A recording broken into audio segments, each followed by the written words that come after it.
that now the conflict have a regional dimension.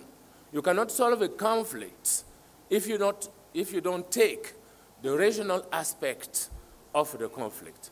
Libyans, after having been suppressed for 4 decades, now they're expecting the moon, and they want it now, which is a nightmare. I remember the Tunisian president coming to us, and he shared this problem with us, and he said, you must tell your people to calm down and not to demand things right now, because it's impossible to do everything right now, especially after decades of neglect.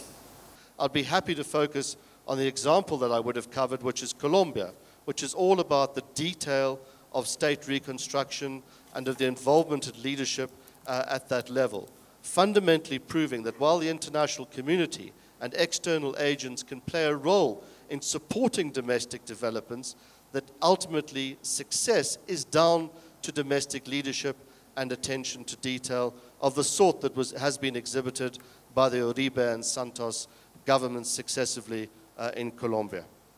African leadership most times is full of what I would call laissism or lessness. It is sometimes visionless, it is sometimes valueless, it is sometimes worthless, and many times it would also be thankless.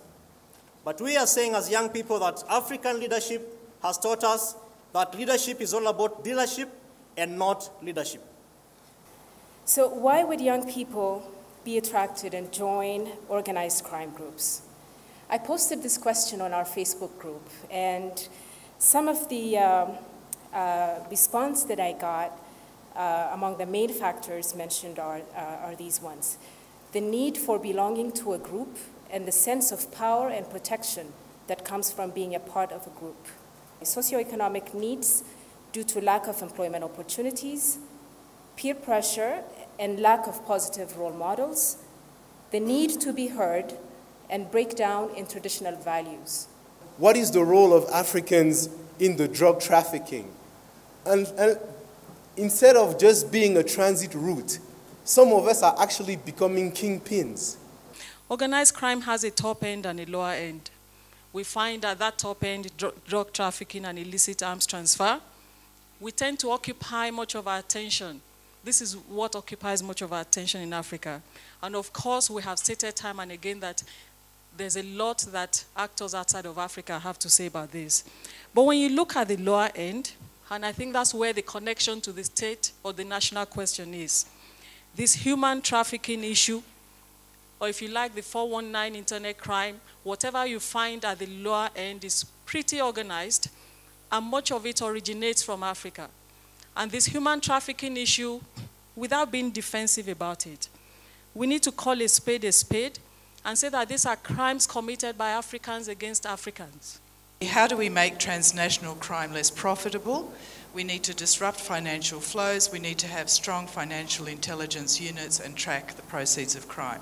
What we have done and what we probably need to do is to then decongest the urban areas to make work very easy for the law enforcement agency. We will have to look at the rural areas.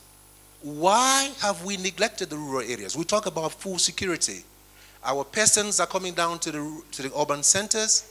You find unemployed youths selling socks and handkerchiefs on the streets. These are your targets for organized criminals.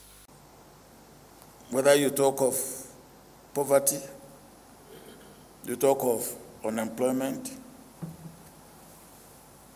and any other things that you may talk about, that's one thing, to my mind, which you cannot rule out. At the cause of drug, organized crime,